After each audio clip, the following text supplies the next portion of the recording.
Hey everyone, and welcome. Today we're going to take a trip, a virtual expedition across the absolutely incredible landscapes of India. We're talking everything from icy mountain peaks to beautiful sunny coasts. It's going to be a lot of ground to cover, so let's get right into it. And this, right here, is what it's all about. India's geography isn't just one thing. It's this amazing patchwork of deserts, mountains, plains, and coastlines, all inside one country. And this variety, it's not just pretty to look at. It has literally shaped the history, the economy, and the culture of this place for thousands of years.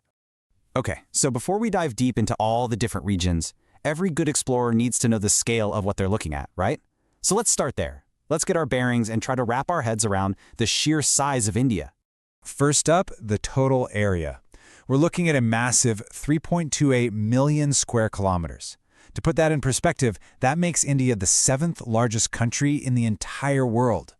That is a ton of space just filled with all kinds of different geographical features.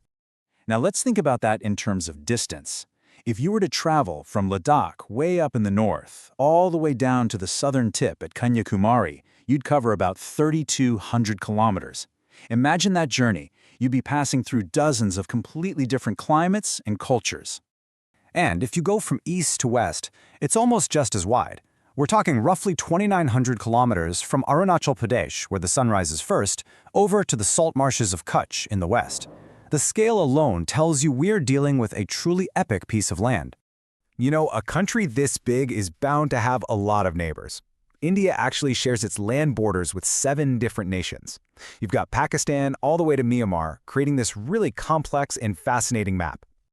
All right, now that we've got the lay of the land, it's time for the main event. We're going to tour India's 6 major physical divisions. We'll start at the very top of the country and make our way all the way down to the sea. So we begin up north with the Himalayas, which literally means the abode of snow. Now this huge mountain system isn't just one single range. It's actually made of 3 distinct ranges that run parallel to each other. Furthest north, you have the Great Himalaya, or Himadri. That's where you'll find the world's highest peaks. South of that is the Middle Himalaya, and then the southernmost range is the Shivalik. So as we come down from the foothills of the Himalayas, the whole landscape just completely changes. We're now in the northern Indian plains. And these aren't just flat lands, this is the fertile heartland of the country. For millions of years, huge rivers like the Indus, the Ganga, and the Brahmaputra have carried rich soil down from the mountains and deposited it here, making this land incredibly rich for farming. Now, if we head west from those plains, things change again, and dramatically. We find ourselves in the Great Indian Desert. This is a whole different world. It's dry, it's hot, it's sandy, and there's not a lot of vegetation. It's such a stark contrast to the lush green plains we just left. Okay, let's travel south of the plains now, to the ancient heart of India, the Peninsular Plateau. And when I say ancient, I mean it. This is one of the oldest land masses on Earth. It's not flat like the plains. Think of it more like a giant triangular tableland. It's full of minerals and has this really uneven surface with rolling hills and deep river valleys. Now, on either side of this plateau are 2 really important mountain ranges called the Ghats. And what's so interesting is how different they are.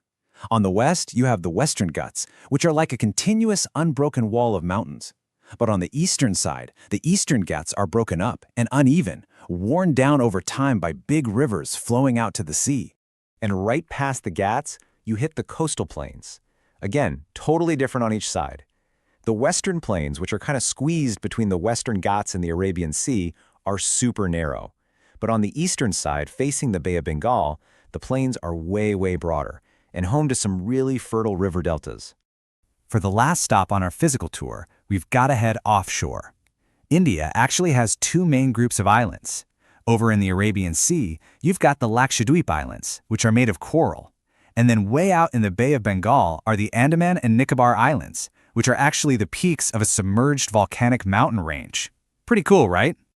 You can't really talk about India's geography without talking about its rivers. They're like the country's arteries, its lifeblood. So for this next part, let's take some field notes on the major rivers and the amazing landscapes they create.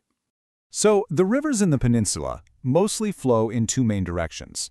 There are a couple, like the Narmada and the Tapi, that actually flow west into the Arabian Sea.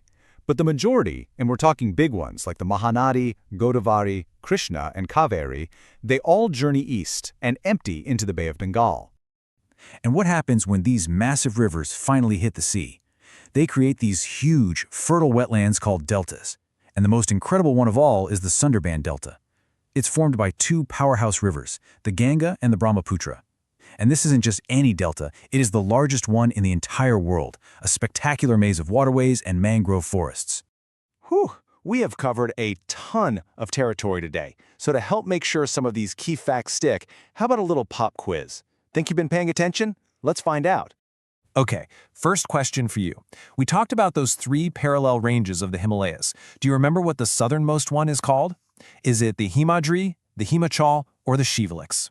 And the answer is the Shivaliks. Yep, these are the youngest and the lowest of the Himalayan ranges. They're basically the foothills that lead into those huge northern plains. So, nice work if you got that one right. All right, question number 2. Let's head back out to the water. Which group of Indian islands can you find in the Arabian Sea? The correct answer is the Lakshadweep Islands. Remember, these are the coral islands. They're actually formed from the skeletons of tiny little sea animals called coral polyps, which creates these really unique and delicate ecosystems.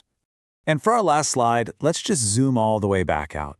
We've gone from the highest mountains in the world to deserts, from fertile plains to ancient plateaus and remote islands. It's pretty clear that this incredible physical diversity has given rise to an equally incredible diversity of cultures, languages, and traditions. So the final question is really for you to think about. What does that phrase, unity in diversity, really mean when you think about it in this context? It's a thought that kind of captures the whole essence of India. Thanks so much for joining me on this expedition.